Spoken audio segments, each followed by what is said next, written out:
April is National Financial Literacy Month. We all work hard to make our money, but how much do we know about managing it?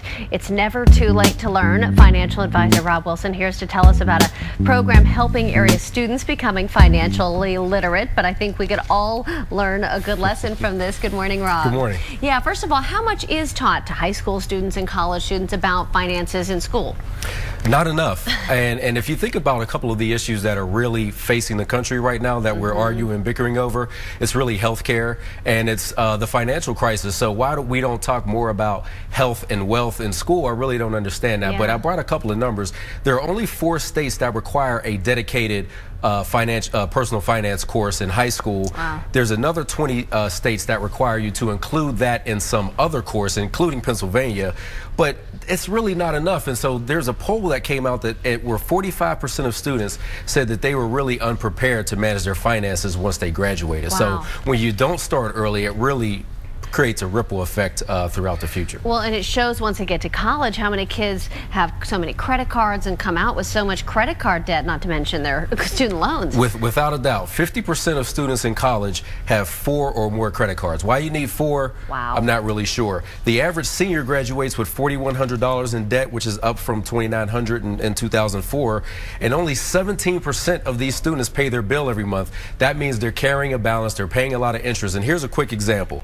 If you have a $4,100 bill, 15% interest rate, and you pay $80 a month, it's going to take you 6 years to pay that bill off. So you're going to be well into your career, maybe on your second job, and still be paying for things that you purchased in college. So it's really not a good situation. No. All right. So where do we start in terms of getting the education out there? Well, I tell you what, it's not always, you know, the nuts and bolts, stocks and bonds and mutual funds. I think first we have to start with where people borrow a lot of money for, and that's housing and that's education. And I think you might want to start to redefine what the American dream is. Is it necessarily buying a home, or should it be financial independence? So for example, if a young professional goes out and buys a house right after they graduate from college, you can't move.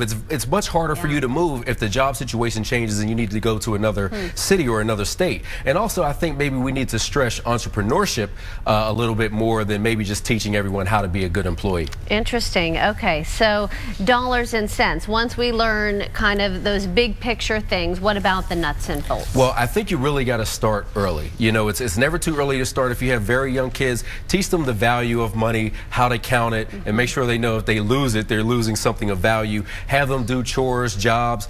Set a good example. Even if you don't have your situation quite together, they can absolutely learn from your mistakes. And you want to start to make them financially responsible. If they want a couple of things big for Christmas, maybe make them save for one of those as opposed to buying them everything. And then also maybe make them responsible for a bill. Maybe that cell phone that they should pay every month. They won't want it to be turned off and have their friends know. So they'll start to build some responsibility there. That's a good point. I think we're so used to giving so many things to our kids, but really you're teaching them a lesson, and you're not being mean to them by asking them to pay for something. They have to learn sometime. And actually today I'm starting to practice what I preach. And so I'm part of a program. I'm on the board of Northside Urban Pathways Charter School, which is right here downtown. And we instituted a program called The Best Kept Secret to help expose them to careers, because you have to put all this financial stuff in context, and you can't have stocks and bonds and mutual funds if you're not making any money. So what I'm doing, they're actually shadowing me here today, and I have a full day plan for them. We're going to meet a bunch of professionals that they can meet and learn from,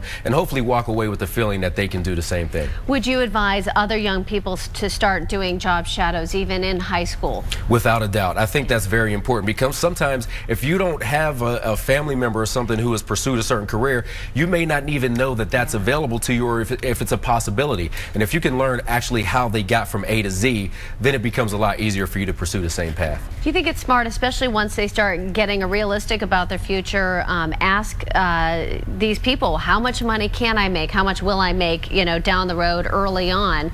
Because I think some people might get into careers thinking, okay, it's great, but not thinking about what that means financially for them. You have to know what the dollars are going to look like, because you need to make sure when you go to college that the job that you're going to take is going to justify the tuition that you're paying at that college. And I think maybe sometimes people should think about going to a 2-year school, then transferring. It'll cost a lot less, and you'll still get a degree from a brand name institution. So you have to know what the dollars are in a career that you want to go into. Yeah, a lot of people are thinking about that now. You're right, because it's so much less expensive, for example, to go to CCAC for 2 years than Pitt or CMU. Right, and you've seen we're having a lot of education cuts even here in Pennsylvania. So maybe go to a more inexpensive school, graduate, and you can still say I went to Pitt or I went to Carnegie Mellon or one of these schools. Well, we've got some video I think we're going to be able to show our students who are here. Can you tell me a live picture of them again, what school they're from? Wow, look at that. Urban Pathways Charter School downtown. These are all the really top kids. They're very smart. We've got a 100%